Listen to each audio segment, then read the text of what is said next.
Hello friends. So this is our last class on formalism. We have already seen some points, and the key point is the keynote point, if you can say, that is defamiliarization. Understand? Defamiliarization. That is making strange. That is the idea. And next, independence of the text. If you want to summarize this in 2 points, that is formalism. Now, when you say about formalism, you have got not just one school. Don't think that you have only one school. There are, the term groups together a number of different approaches. So Russian formalism, new critics, they are formalists. The Slavic intellectual circles of Prague, Prague, Prague. And within this group, Slavic intellectual circles of Prague, of course founded by Roman Jacobson. So Slavic intellectual circles of Prague. Then there is Russian, already we have seen, new critics. They are all formalists, means they all insist on the independence of the text. That's what is meant by formalism. Understand? Literature is made, they say within this, there are many seriously diverging groups within this. So you cannot say there is only one school of formalism. In England and America, this is this way of literary study, approach to literary study, very popular 1930s and from 1930s to 1970s, you can say, that's the period. England and America. And then I told this is, their aim was a vibrant, comprehensive theory of literature. They wanted to produce a vibrant, comprehensive theory. And this, of course, inspired structuralism. Now, I am just making some concluding remarks about formalism. So, formalism has inspired structuralism. In Poland, there was another group, Poland. These ideas during 1911 and 1914, Poland. Ideas of what is formalism, see. What happened to Roman Jacobson and his followers is that there was repression by Stalin. So they left Moscow. See that? What happened? They went to, Jacobson co-founded the Prague Linguistics Circle in 1926. They left Moscow in 1920, somewhere in 1920, together with Nikolai Trubetskoy. Nikolai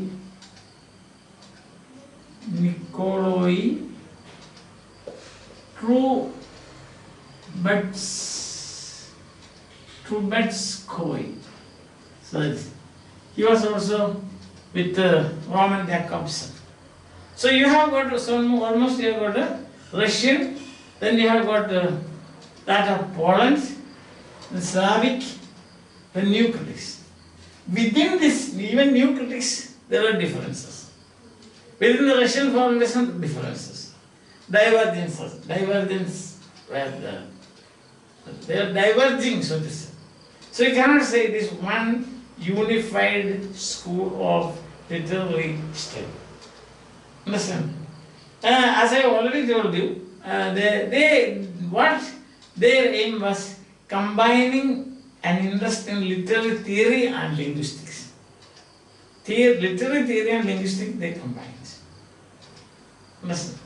So, just now I told you the main points are there were 4 groups, you can say, one Russian, one Poland, one Prague, and one new critics. Now, this is the heyday of formalism, you can say sometime, say 1910 to 1970s. Because 1911 you will find it in Poland. Understand? 1920s onwards, very seriously, you can see. It is this formalism in the school of literary study flourished in Russia, in Prague, and also in the European countries. So it's what happens, toward the end of it, of course, it slipped into structuralism. It has to. That is, it's when you see When you see something is happening, you can say, this is going to end in this way. When you see a student studying very hard, he will get the first rank, like that.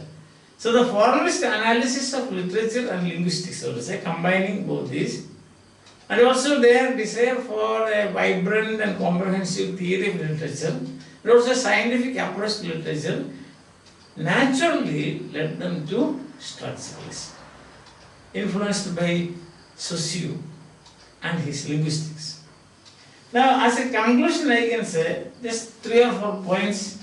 The conclusion is, already we have said this, but once again I would like to say, one is, a literary text contains its own meaning within itself. That's the point. A literary text has its own meaning within itself. So, independent of all the other external forces or circumstances or movements or anything. This is one. Second point is, it should be studied in isolation from context of any kind. Second, text should be studied in isolation. Isolation means without, independent of any influences, so to say, author intention, etc. We have already elaborated this.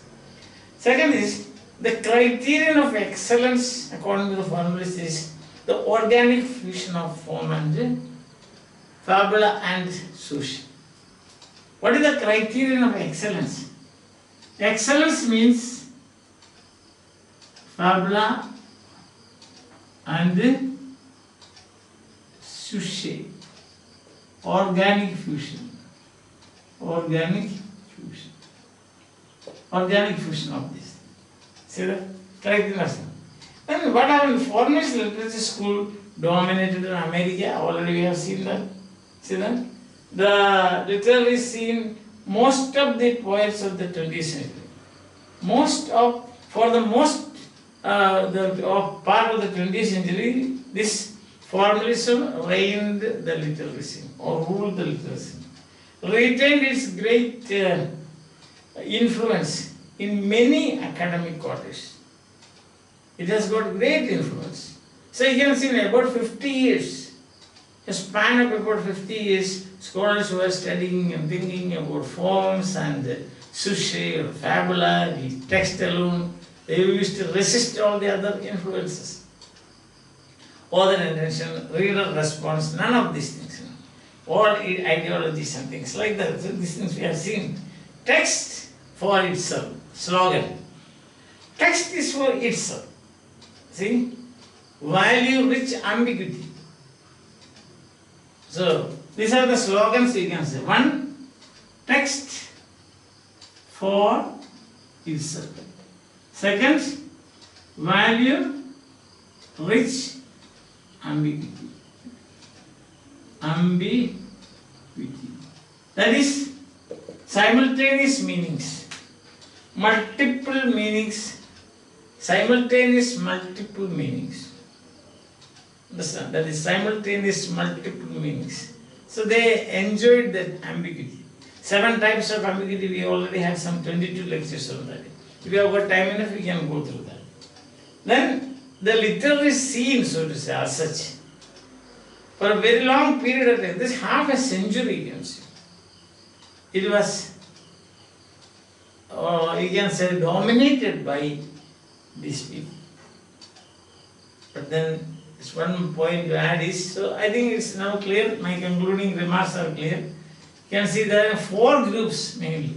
Within groups, each group there are different small groups or splinter groups, you can say.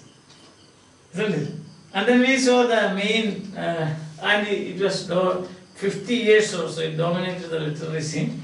And you have got the main points here, 3, and the 2 slogans. Text for itself. Text for itself. And value-rich ambiguity. Now, like every movement, after some time there will be reaction. you know the reaction. Actually, the new criticism of Stephen Greenblatt and his companions, you can say, is a kind of reaction against the new criticism and also formalism. The Greenblatt's theory is there is text and context. What is context? Whatever these people have left out or abandoned, yes. That is ideology, culture, politics, social life, then psychoanalysis, all those things. Religion, everything comes in, influence. So, you can see that a departure from this, a new way of approaching the text or literary studies is Stephen Greenblatt, Stephen Greenblatt.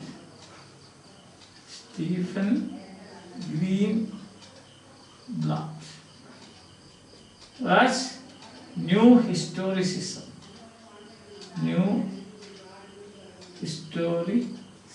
Where speaks of text and context. Text as text plus you have got context. Context means the background, author, intention, affective fallacy. That what these people say, affective fallacy. That is how it affects the reader. These things. I hope you understand. So, with this, and what is new criticism? What are the ideas of Greenblatt? We will see in the next few lectures. Till then, bye. Have a nice day.